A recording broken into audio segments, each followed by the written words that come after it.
अब पे इतना पैसा है, इतनी ज़मीन है, एक पाकिस्तान से जिब बसा दो। मैं दुश्मन देश का नाम नहीं लेना चाहता, पर इस मुद्दे पे लूँगा मैं नाम। जितनी पाकिस्तान की संपत्ति है उससे ज़्यादा हमारे पास बप के पास है। पर इसका हिसाब ओवैसी अपने बीवी बच्चों को लेकर रोड पर आए, पर ओवैसी तो सीए के टाइम पर भी अपनी बीवी बच्चों को लेकर नहीं आए थे, बल्कि वो तो कहते हैं कि मुसलमानों की बीवियां जो हैं वो शेरनियां हैं, फिर एक बार रोड पे निकलेंगी, जैसे वो सीए के टाइम पर। भाई उनकी बीवी क्या गिद्दड़ है क्या, गिदड़ी है क्या उनकी बीवी? जब और बहनें हमारी शेर नहीं है तो अरे भाई अपनी बीवी को भी लेके आए सामने। जैसे लेते हैं आज क्या है, हमारे मोदी जी ने बोल दिया, हमारे देश के प्रधानमंत्री ने, उन्हें मैं बधाई देता हूँ, अमित शाह जी को बधाई देता हूँ। हम डरेंगे नहीं, हम कानून ऐसे लाते रहेंगे। अब मोदी जी आगे बढ़ो, हम तुम्हारे साथ हैं। अमित शाह जी आगे बढ़ो, हम तुम्हारे साथ हैं। कांग्रेस और आम आदमी बुलडोजर एक्शन होना चाहिए और ज़्यादा समय नहीं लगे। सिर्फ फोटो अगर मेरी हो दंगे में, जो दंगा देखो, दंगे का कोई जो माफिया होता है उसका कोई ईमान धर्म नहीं होता। जिसकी फोटो आए 24 घंटे के अंदर उसका मकान गिरा दे।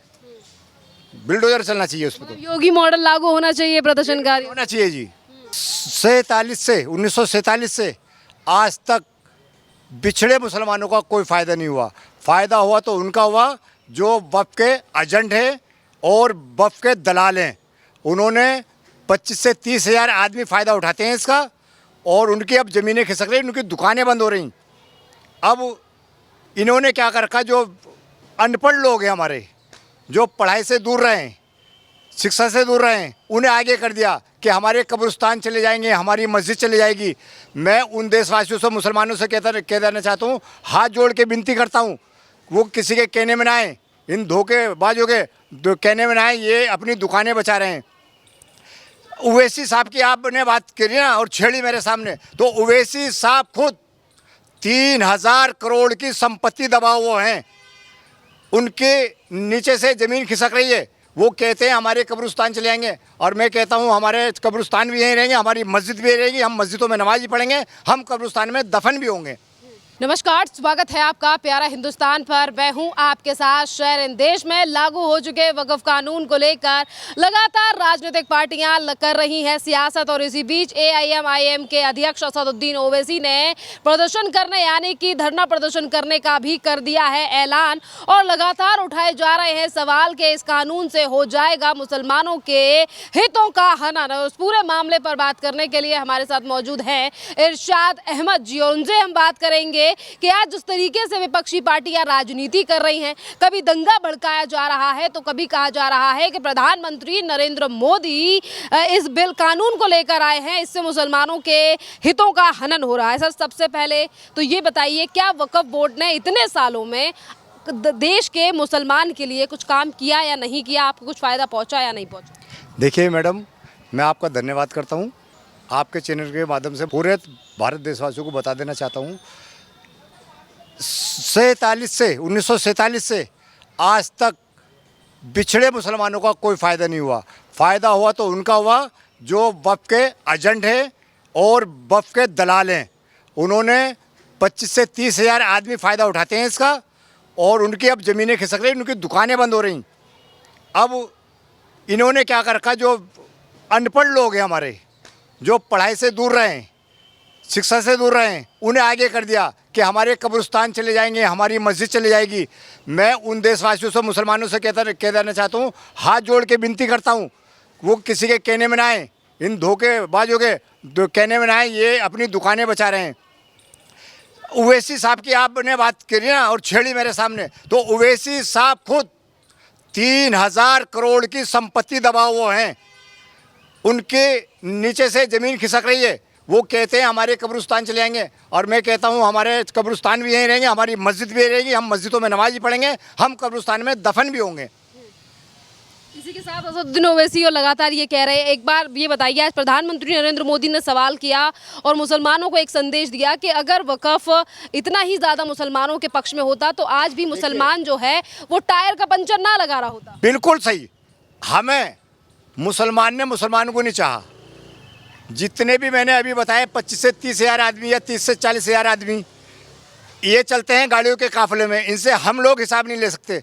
इन्होंने हमें पीछे गरीब हमारी गर्दनों पे पैर दबा के रखा ताकि हम सांस ना ले पाए। ये तो जब से मोदी सरकार आई इसने हमें हमारा अधिकार दिया, और ये वक्फ बिल से हमें गरीब मुसलमानों को फ़ायदा पहुँचेगा। अगर ये चाहते जितने 30-40 हज़ार आदमी, तो पूरे भारत के शहरों में, गाँव में, देहात में हमारा स्कूल होता, हमारा बारात घर होता, हमारा हॉस्पिटल होता। हम पंचर नहीं लगाते होते, हम लकड़ी नहीं ठोकते हुए होते, हम कूड़ा नहीं बीनते हुए होते, हम पढ़ाई में भी आगे होते। तो हमारी जो बहनें रोड पे आती हैं और ये रमज़ानों में जो हम वो निकालते हैं ज़कात, अगर ये ढंग से ज़कात निकाल देते तो हमारे मुसलमान गरीब ना होते। इसी के साथ ये कहा जा रहा है कि मुसलमानों का हक छीनने के लिए तमाम चीज़ें की जा रही हैं। कांग्रेस ने याचिका लगा दी है कोर्ट में। मैडम एक बात बताइए, आपके चैनल के माध्यम से मैं फिर बता देना चाहता हूँ, कांग्रेस ने तो हमें पीछे रखा, 70 साल से हमें लूट के रखा, उसने तो हमें आगे आने नहीं दिया। जितने हमारे सरकारी नौकरी पे थे, हमारे बुजुर्ग भाई बहन जितने मर गए, तो उनके हिस्से में नहीं लिया उन्होंने किसी को। जैसे लेते आज क्या है, हमारे मोदी जी ने बोल दिया, हमारे देश के प्रधानमंत्री ने, उन्हें मैं बधाई देता हूँ, अमित शाह जी को बधाई देता हूँ। हम डरेंगे नहीं, हम कानून ऐसे लाते रहेंगे। अब मोदी जी आगे बढ़ो, हम तुम्हारे साथ हैं, अमित शाह जी आगे बढ़ो, हम तुम्हारे साथ हैं। कांग्रेस और आम आदमी पार्टी ने याचिका लगा के कह दिया कानून वापस लेना पड़ेगा, जल्दी सुनवाई होने वाली है इस याचिका पर। देखिए, हम कानून वापस नहीं लेंगे और कोर्ट का जो फैसला आएगा वो हमारे सर माथे पे, कोर्ट का फैसला भी सही आएगा, वो हमारे गरीब मुसलमानों को हित में आएगा, गरीब मुसलमान के हित में आएगा कोर्ट का फैसला जो आएगा। वैसे तो रोड पे निकलने की बात कह रहे हैं। बिल्कुल वो निकले, 100 दफे निकले, हम मना थोड़ी कर रहे हैं भाई। उनकी 3000 करोड़ की संपत्ति जा रही है ना, जितने बड़े बड़े ये दलाल हैं, मौलाना है, इनकी कई हजार करोड़ की प्रॉपर्टी इनके हाथ में। देखो आप जो एक बात सुनिए, ओवैसी से मैं बोल देना चाहता हूँ, आप अकेले क्यों निकल रहे भाई? आपने संगठन बनाया, आप अपनी बीवी को लेके चलो, अपने बच्चों को लेके चलो, अपने परिवार को लेके चलो, अपने रिश्तेदारों को लेके चलो, आओ ना मैदान में। कितना आ रहे? कोर्ट का फैसला हमें सर माथे पे, कोर्ट का फैसला गरीबों के मुसलमानों के लिए आएगा, के ओवैसी के लिए नहीं आएगा। ओवैसी अपने बीवी बच्चों को लेकर रोड पर आए, पर ओवैसी तो सीए के टाइम पर भी अपनी बीवी बच्चों को लेकर नहीं आए थे, बल्कि वो तो कहते हैं कि मुसलमानों की बीवियां जो हैं वो शेरनियां हैं, फिर एक बार रोड पे निकलेंगी, जैसे वो सीए के टाइम पर। भाई उनकी बीवी क्या गिद्दड़ है क्या, गिदड़ी है क्या उनकी बीवी? जब और बहनें हमारी शेर नहीं है तो अरे भाई अपनी बीवी को भी लेके आए सामने, क्यों नहीं लेके आते सामने? अपने बीवी बच्चों को साथ साथ रखें। भाई तुम्हें पता राजनीति है, ये रोटी सेक रहे हैं, ये अपना कद ऊंचा करना चाहते हैं। इन्हें मुसलमान नहीं चाहता, इन्हें नहीं चाहता, इन्हें तो हड़क देता है। क्या लग रहा है कि अब चाहे फिर वो तमाम संगठन हो जो आज मुसलमानों के रहनुमा बन रहे हैं, या कांग्रेस पार्टी हो या असदुद्दीन ओवैसी हो, क्या इनकी बातों में आकर आज जनता रोड पर निकले? देखिए, समझदार आदमी रोड पे नहीं जाएगा, बिल्कुल भी समझदार आदमी रोड पे नहीं जाएगा।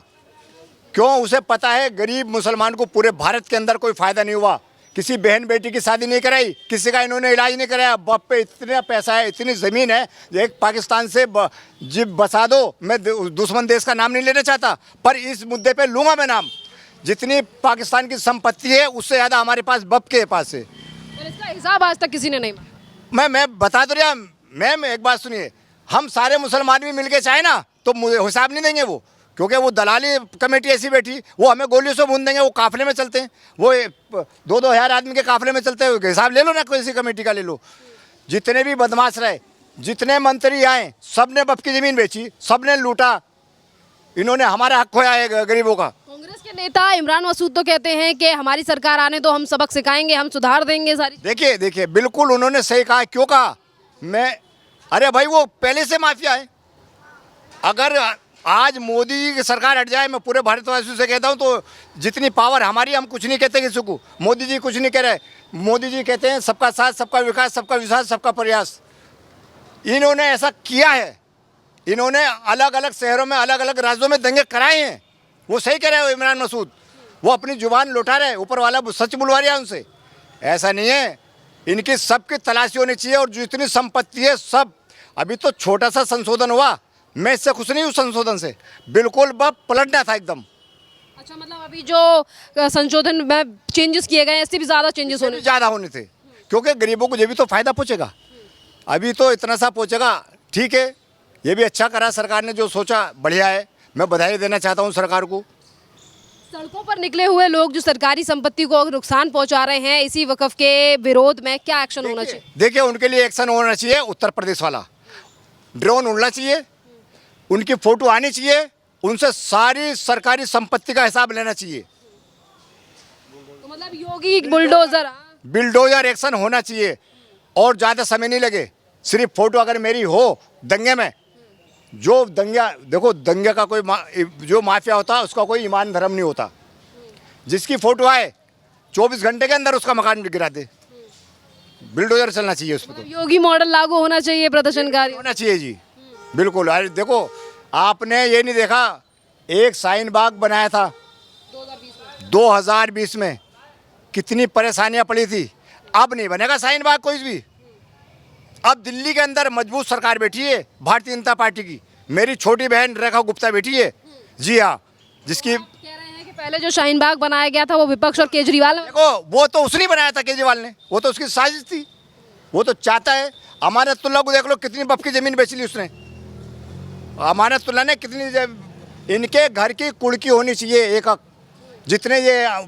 जितने जंतर मंत्र पे आए थे ना 17 तारीख को, 17 को आए थे, 17 मार्च को आए थे, सबकी कुड़की होनी चाहिए एक घर।